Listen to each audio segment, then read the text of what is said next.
Hi, Gordon here with another edition of the Unscripted Series. And this week is part one of a two-part on Char. I did the same thing with Erin, and with Char we're going to go visit the shop and see some things that she does.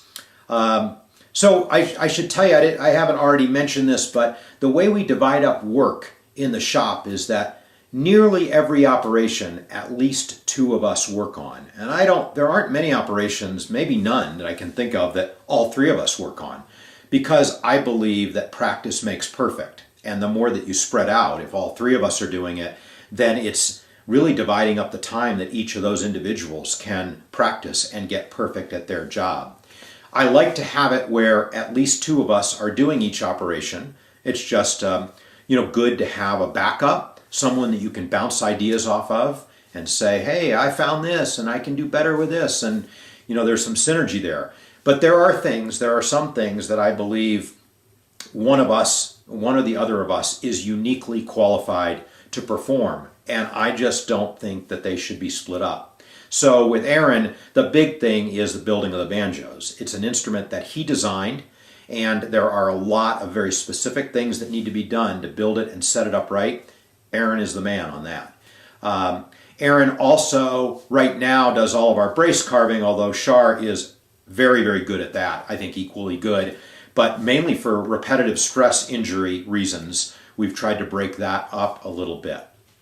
The thing that I do that no one else does right now are the gloss finishes. We don't do a lot of gloss finishes, about one a month, and so to teach someone else to do it, and it's pretty tough to do, but to teach someone else to do it just didn't make a lot of sense to me.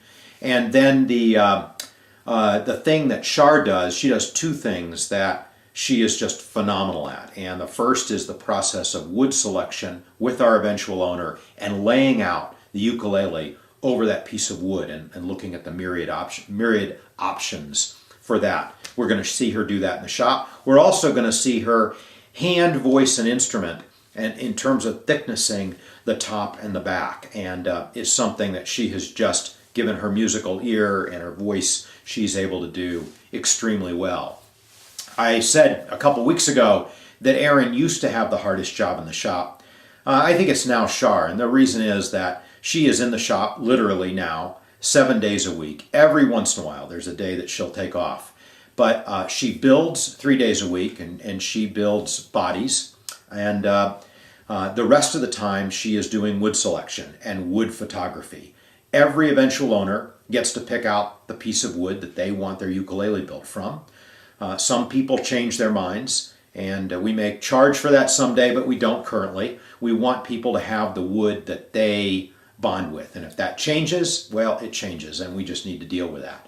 So it's Char's drive that provides that, and I think it's something unique to Mya-Moe to provide that level of hand-holding during the wood selection process. Maybe some smaller builders do it, but I don't think anyone that is doing the number that we're doing does that.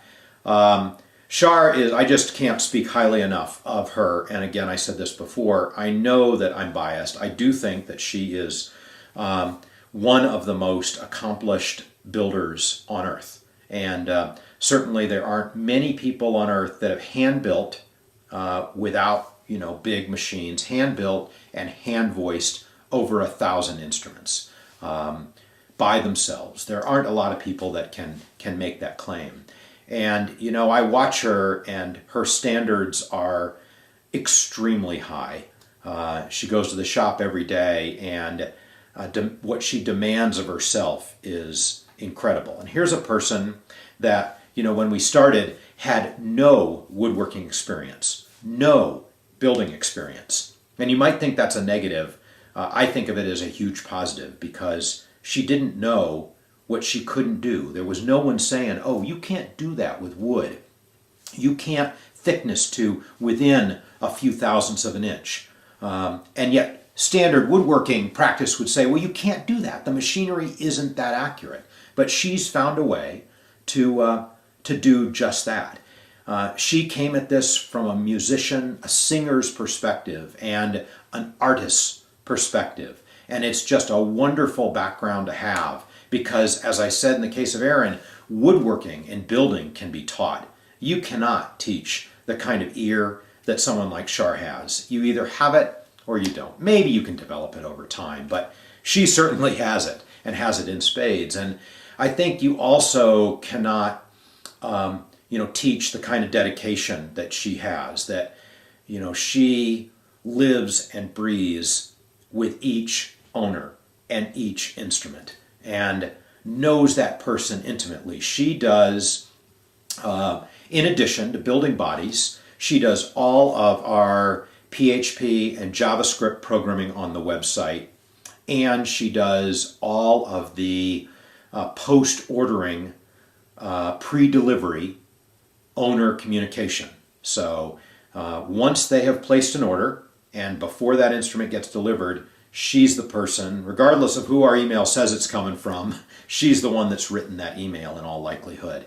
And so she's got a very, very heavy workload. But, my point in that is that because she's doing all that contact with the eventual owner, she knows everybody very, very well and knows what they want and what they're looking for. And when she goes out to the shop, that's what she's focused on and focused on delivering, and takes that responsibility just extremely, carefully, and holds it like a little bird in her hands, I think.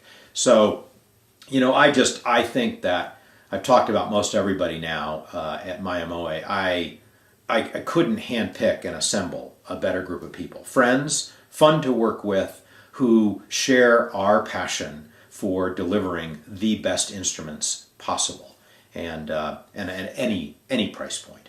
So, they will go to any lengths to do that, and Char is part of their, an intimate part of that equation. So I just think what she's done is amazing. I think of that every day. I go out there and work with her, and I love to be in the shop with her. So, all right, that's it. I'll see you next week on another edition of Unscripted. Bye-bye.